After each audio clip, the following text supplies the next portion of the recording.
First, a new tool for a timely problem. We continue to see the devastating impact of war.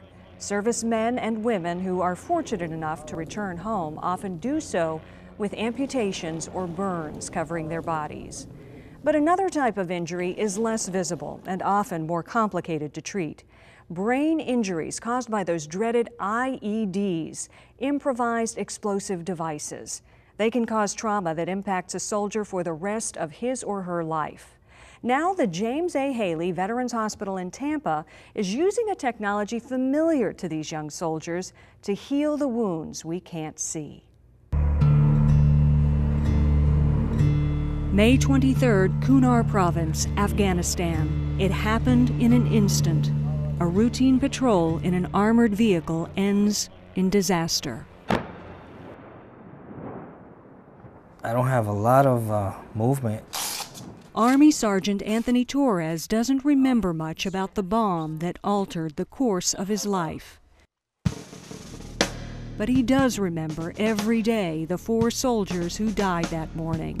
Anthony was the only survivor. Why me?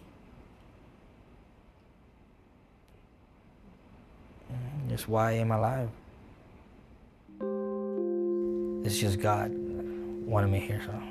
Now a Purple Heart and a long path to recovery. Anthony is in the Polytrauma Transitional Rehabilitation Unit at the James A. Haley Veterans Hospital in Tampa. He's recovering from several broken bones and a shattered right foot, which he almost lost. I guess the doctors are pretty smart, and they just, well, let's try to put it together. And they put 11 screws and 1 plate. Oh, we're just working on your balance here. But there is another wound, one that's less visible, but may have an even greater impact on Anthony's future. As war tactics change, then the injuries change. Dr. Stephen Scott is director of the Polytrauma Rehab Unit. He says beyond the more obvious injuries, wounded soldiers are returning with long-lasting concussion-like problems. A lot of individuals came back and they weren't like they were before.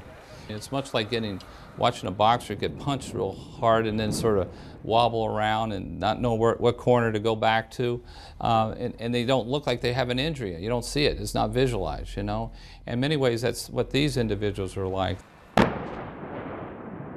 These traumatic brain injuries from bomb blasts can impact the most basic executive functioning, like remembering an appointment or performing a simple task, even putting words together. In a conversation, I could just go like, okay, what are we talking about? I get lost, so I have to think more. Many times we don't identify and recognize those components until you actually get home. When you suddenly have to organize your day, suddenly have to organize your life and plan that out. Researchers and physicians knew they needed a bridge between the hospital and home for traumatic brain injury patients, something more than the traditional forms of rehab already in place. To do that, they've created a sort of smart home. So Anthony's coming in right now. The system uses tags and sensors to monitor a patient's location and progress around the clock. The system prompts them to stay on schedule and complete tasks, all the while training their brains to do these things more and more independently. Here's an example of how it might work. If Anthony forgets to take a medication, the system senses his proximity and gives him a reminder message. Patients are prompted to interact with their smart home, including checking out when they leave. Sometimes I just would walk right out and like, okay, I forgot something. Once I'm leaving, it just, the bell, bing, bing. Hey, I need to check out. It works because it's based upon what we know about neuroscience and just how the brain actually functions or continues to recover. Researcher Jan Jazowitz helped develop the system. He says it trains the brain to help think through tasks and eventually accomplish them without prompting. Everybody has strategies to try to remember certain sequences, and that's what we're after. If we don't rehab the brain, all these other things and healing the bones don't make a lot of difference. Dr. Scott says returning to our war heroes some of what they lost with these injuries shows this country's values. The things that we treasure in our society. That's what they represent. And that's what we want to give back to them. Recovering from traumatic brain injury isn't easy or quick, but Anthony has some powerful motivators. For the family. For family. I think I'm gonna get better, so I guess it's part of my life now. He is still, after all, the strong soldier. Yes, the infantryman.